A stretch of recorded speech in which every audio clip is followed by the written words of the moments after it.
labada hogaamiye ee Mareykanka iyo Shiinaha ayaa wada qaatay kulan iyaga oo ka qayb galaya shirka iskaashiga dhaqaalaha Aasiya iyo Pacific oo ka dhacaya qiyaas ahaan meel 40 kilomitir u jirta koonfur bari San Francisco. Kulanka Biden iyo Xi Jinping ayaa ah kulankii ugu horeeyay tan iyo markii ay ku kulmeen Indonesia sanadkii hore, wuxuuna ku soo beegmaya iyadoo ay jirto xiisado juqraafiyadeed oo ka dhalatay dagaalka Israa'iil iyo Gaza iyo dagaalka Ukraine iyo Ruushka. Shiinaha iyo Mareykanka ayaa ku kala aragti duwan labadan dagaal, iyadoo Beijing ay ka hadashay dhibaatada dadka rayidka ah ee reer Gaza lagula kacay, waxayna diiday in la safato dalka Mareykanka. Madaxweynaha Mareykanka Joe Biden iyo madaxweynaha dalka Shiinaha Xi Jinping ayaa soo gabagabeeyay in ka badan 4 saacadood oo wada hadal ah, iyaga oo go'aamiyay in la dejiyo xiriirkii laba geesoodka ahaa ee xumaaday lana soo celiyo qaar ka mid ah isgaarsiinta militariga.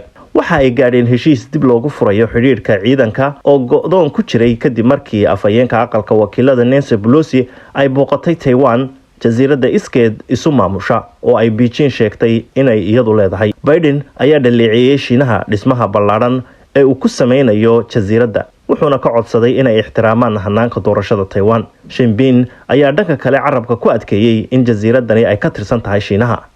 Dhinaca Mareykanku waa inuu joojiyaa hubaynta Taiwan oo uu ku taageeraa dib u madaynta Shiinaha, ayuu yidhi Xi Jinping. Iskaashigan u dhexeeya Mareykanka iyo Shiinaha ayaa ku kooban labada wadan ee ugu dhaqaalaha badan adduunka, waxaanu muhiim u yahay horumarka arrimaha caalamka iyo sida isbedelka cimiladu u shaqeynayo. Laakiin labada dhinacba waxay muujiyeen niyad-jab weyn oo dhanka kale ah, iyaga oo isku khilaafsan arrimo ay ka mid yihiin tiknoolajiyadda iyo siyaasadda caalamka qaabkii loo dheelitiri lahaa.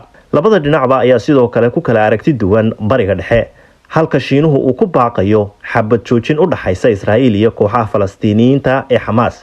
Dhanka kalena Mareykanka ayaa taageeradiisa ku tuuray Israa'iil, wuxuuna mowqifkiisa ku aadan golaha ammaanka qaramada midoobay u adeegsaday diidmada qayaxan ee xabad joojinta. Xi Jinping ayaa kulanka kadib sheegay inay dib u bilaabayaan wada hadallo sare oo militari ah oo lagu saleynayo sinaan, ixtiraam, sida uu soo saaray telefishinka Shiinaha.